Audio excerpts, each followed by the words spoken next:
Alright guys, and welcome to today's video. I hope everybody is well today, or should I say this evening. I thought I'd sit down and talk all about nutrition, in particular some of the biggest things which I have learned over the past 10 years of me lifting weights and drinking shakes.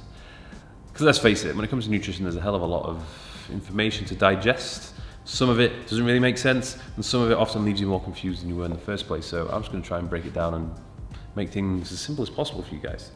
So the first thing, one thing which stood out to me quite clearly was that you should have some basic understanding of what is in the food which you are eating. And by that, the calorie content, the protein, carb and fat content. I didn't actually start doing this until I was like 22 years old. Before that, I was just winging it. And then I always kind of was frustrated and confused as to why I wasn't gaining any more weight. Obviously, I wasn't eating enough.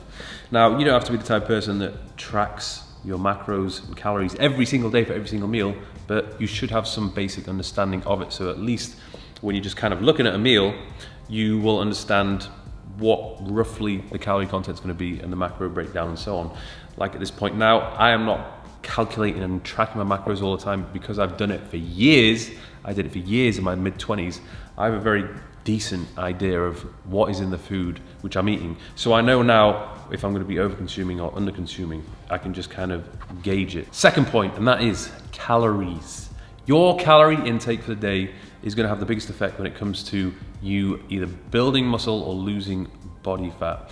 Far too many people obsess over the most ridiculous things, such as a particular approach to dieting, whether it be carb cycling, going vegan, keto, or whatever it might be, doing a carnivore, omnivore, herbivore, whatever diet you think is going to be superior. The most important thing, which is actually going to deliver results and progress, is your calorie intake for the day. So don't sit at home and stress out about whether you should be eating white rice or brown rice, or oh my god, I'm like 20 grams short on my carb intake for the day, like what am I going to do? Like, it doesn't matter. The third point is to do with consistency. So the more consistent I have been with my healthy eating habits, the better I've looked, the more consistent my progress has been. And overall, I've felt and looked and performed better. Okay, so whenever I've gone through phases of not really being on point with my calorie intake, either I've been drastically under eating or overeating, maybe my protein's been too low, I've noticed that I've either gone through phases of dropping a lot of weight or gaining a lot of weight in a short period of time. And more often than not, if I've been eating bad food, I'll just look and feel terrible and my performance in the gym goes down as well. The next point, and this is all about quality. You want to try and consume as many quality foods as possible. This is something which I didn't really prioritize in my early 20s. I was literally following a if it fits your macros approach. So yeah, maybe about 50% of my diet was like pretty good, but the rest of it was just junk. And I was just thinking about hitting my macros at the end of the day. And yes, you can get results from this, but it's not going to be best for your overall health, your well-being, and just how you look. I noticed that when I'm eating clean, like super clean foods, lots of fruits, vegetables, and just not eating junk, eating foods in their natural state, foods which are nutrient dense. I've got a variety of different foods in my diet.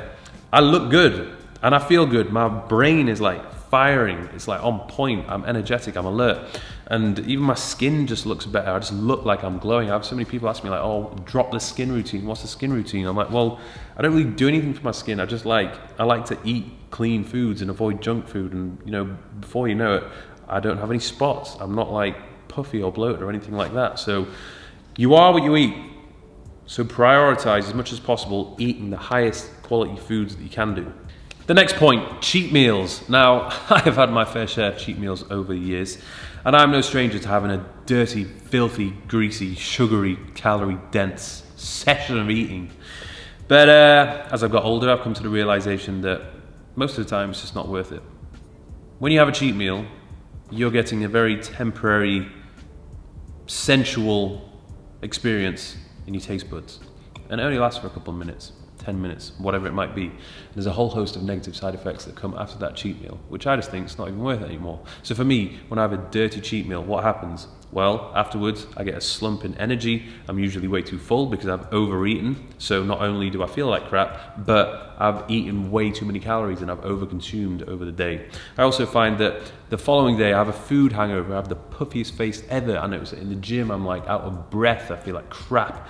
And then I often find that it's very difficult for me to get back on track because the next day I'm just craving more junk food. The next point is all about knowing yourself understanding your weaknesses and what is going to throw you off track. This is going to be different for everybody, but you have to know yourself. Why is it that you keep messing up and straying away from your good eating habits? For me, like I mentioned before, cheat meals, they're one of the things that throw me off. Another thing, having snacks in the house, right? That is one thing that is just, I can't have any junk food or any snacks in the house, because there will be a point where I'm hungry, where willpower is low, and I'll go rummaging through the cupboards and then I'll just snack away. And I notice, especially if they're sugary snacks, I can't stop eating. So it's another thing which I know. Sugar is my weakness. When I consume a lot of sugar, my taste buds are overwhelmed with pleasure. And instead of my brain being located in the center of my skull, it then moves onto my tongue. And I can't stop eating. I'm not thinking rationally anymore. I'm just wanting more and more and more sugar, and it's a very easy way for me to overconsume. So as much as possible, I try and cut out the sugar. Next thing I've learned, and that is, don't eat too much food before going to bed. Every time I do this, I regret it the next day. And I still make the mistake every now and then, but nowhere near as many times as I used to. What happens when I have a huge meal before lying down and trying to go to sleep? First of all, I feel really uncomfortable. My belly hurts. I have a really restless sleep. I have really bad gas. I wake up the next day after my terrible sleep. I have a puffy face. I'm bloated. I feel like I've got a food hangover. Like, I am proper groggy. And I also noticed that I actually have like this weird craving for junk food as well, even though I quite clearly can't be hungry because I've eaten so close to going to bed. So I try and avoid it now as much as possible. As a general rule of thumb, I eat 2 to 3 hours before actually lying horizontal. So that means that I'm going to bed satisfied and fed, but not full. The next thing I've learned is now to always think ahead. So I will look at a meal and I think, not how is this going to taste? That's the second thing I'm thinking about. The first thing I'm thinking about is, how is this meal going to make me feel after I've consumed it? Whenever I eat food now, I want to feel as good as possible afterwards. When I look at my entire day, I want to be full of energy. I want to be mentally alert. I want to be active and agile, okay? So when I have a meal, I want to know that this meal is going to allow me to perform and feel at my very best, okay? If I eat some junk food, yeah, maybe I'll get some temporary pleasure, but I know that the temporary pleasure is going to wear off and I'm actually going to start to feel crap after I've eaten it, or look crap after I've eaten it, bloated, puffiness, rash. So I don't do it. Think ahead and think smart, and you'll make good choices. And the last thing, very importantly, you need to understand that there is always going to be bad days.